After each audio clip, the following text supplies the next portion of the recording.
Hello everybody, this is Rita of the Shadow. Welcome. So today we are going to talk a little bit about cognitive functions with real world examples. So last time we talked about the how the cognitive functions could be basically just metaphors for our brain, for different specialties in our psyche. So as soon as you are looking at something, you are already using your perceiving functions, and pretty much immediately you are also engaging in your judging functions. And the perceiving function is divided into two separate categories. One is sensing, the other one is intuition. So when you are looking out in the world, you are engaged in extroverted sensing and extroverted intuition. And extroverted sensing is when, for example, you are looking at one particular object. I mean, not strictly, but it's more narrow perception, like a more detailed, focused, and smaller in scope. So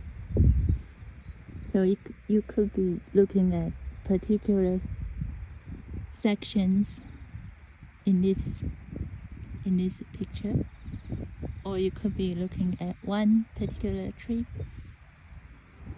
or a group of particular trees, or you could be looking at particular branch of a particular tree. And whereas extroverted intuition then instead is looking at this whole picture, but because it is looking at everything at the same time, it's not looking at the details. So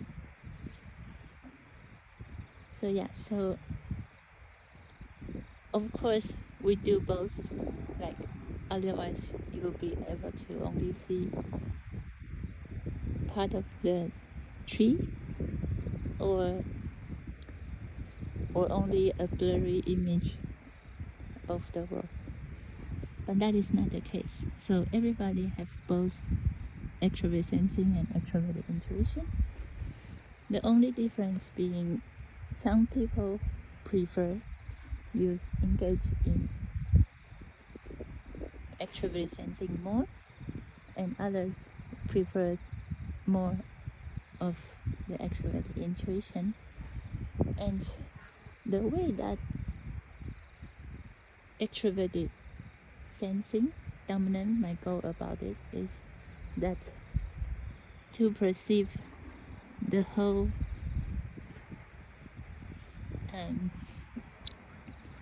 forest, they would first look at this particular area, and then look at this particular area, and this particular area, and this particular area, and then they have the whole picture. And for intuitive dominant, maybe they tend to look at the whole forest first, and then try to go for the particular tree that they are interested in more. So it's kind of like that. And after you have done perceiving, it is connected to a judging function. So it means that perceiving function itself doesn't do any kind of rational processing. Like you just see, oh, this this thing here, but it doesn't make anything of it. What you make of it is with your judging functions. So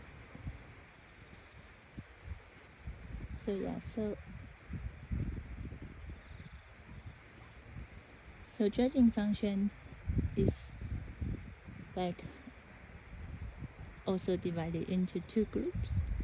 One is thinking, the other one is feeling. So judging function decides the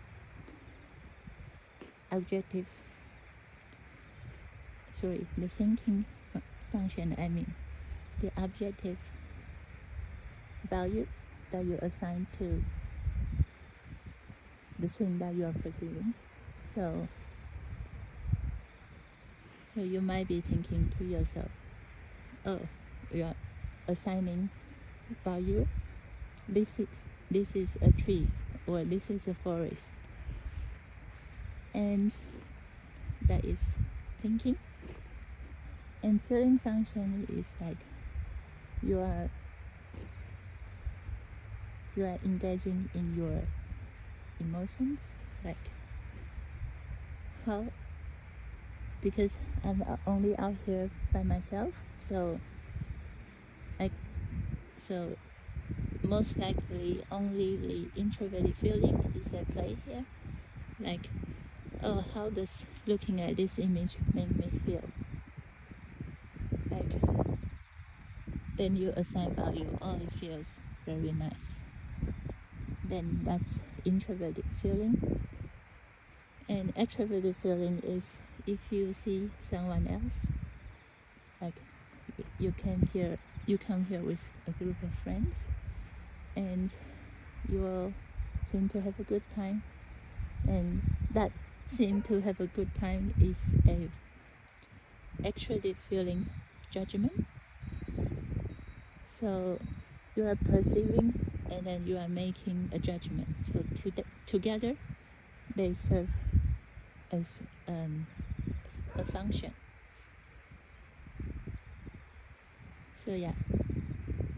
So but you might be wondering, but how about introverted sensing and introverted intuition, right?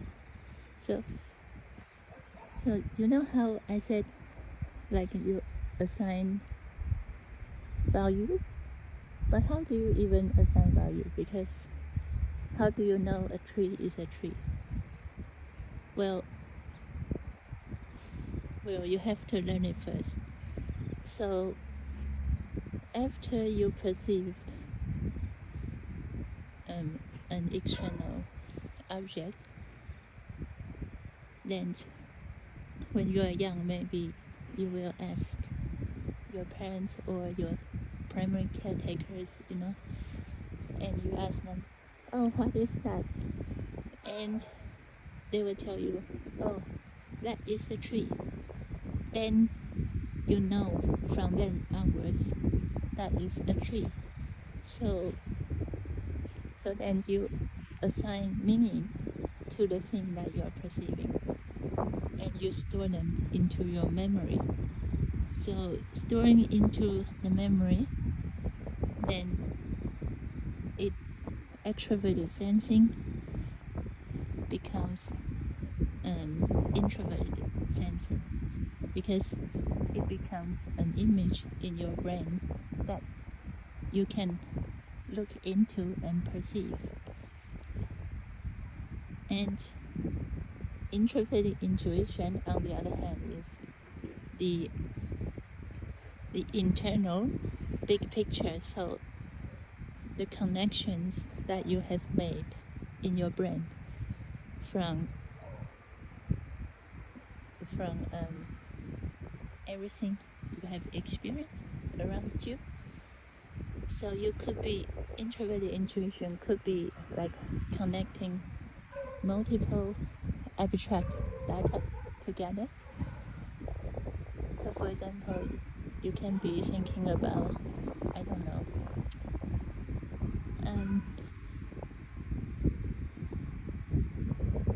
how the tree,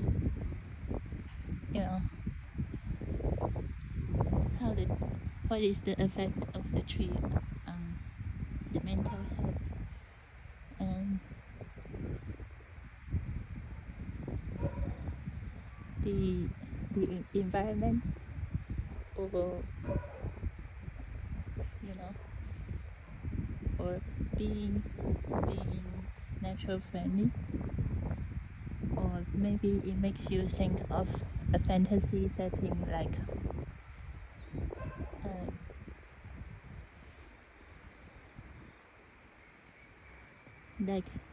elves, living on a tree. And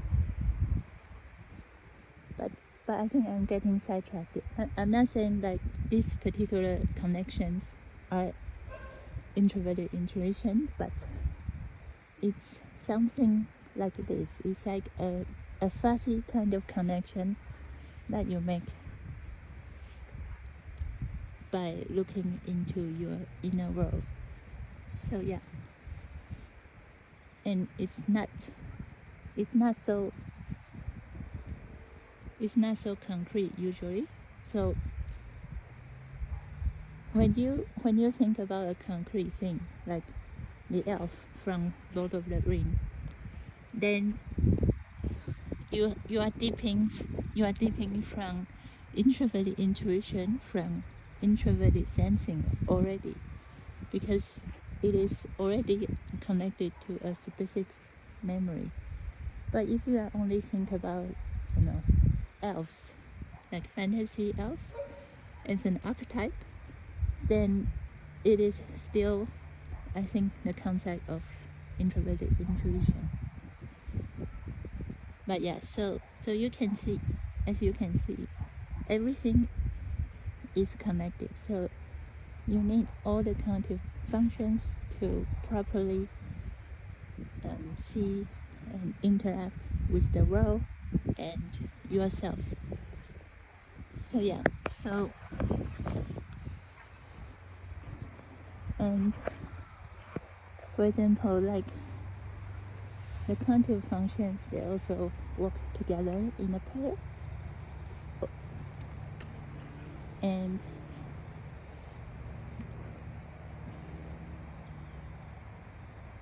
And people have different preference, like which pairing they prefer to utilize the most. And so for example, an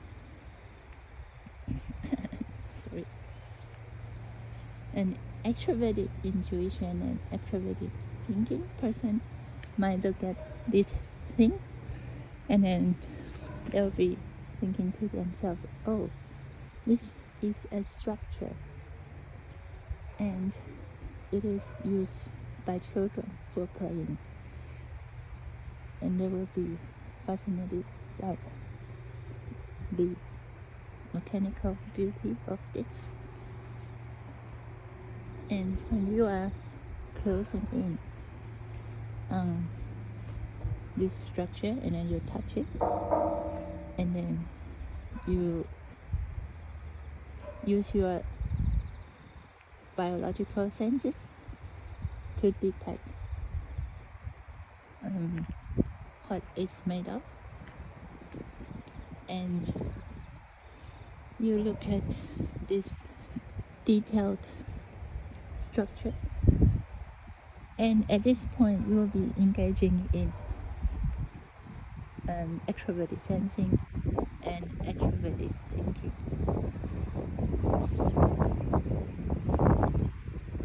And if you are someone who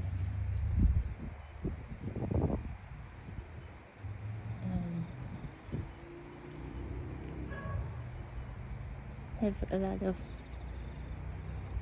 knowledge in this area, like the constructions or engineering,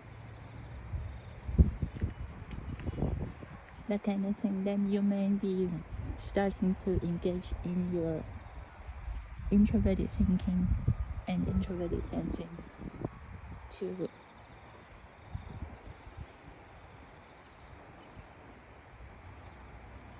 to remember how it works or to figure out how it works by using a similar example.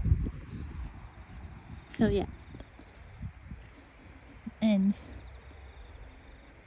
the extroverted feeling wise, like even though you are by yourself, you might still engage it in some sense from hey, so if I'm here by myself, but then I feel like, how other people might feel by me being out here, then that is kind of like extroverted feeling, but dipping in from an introverted feeling origin. So yeah, so because I am using my introverted feeling to imagine what it's like for other people in my shoes, in my shoes, or sorry, to imagine what it's like to be in their shoes. I mean, so yeah, so that is roughly what it's about, and I hope you enjoy this video and not too dizzy by me sitting on a swing. So yeah, thank you for watching and see you next time. Bye.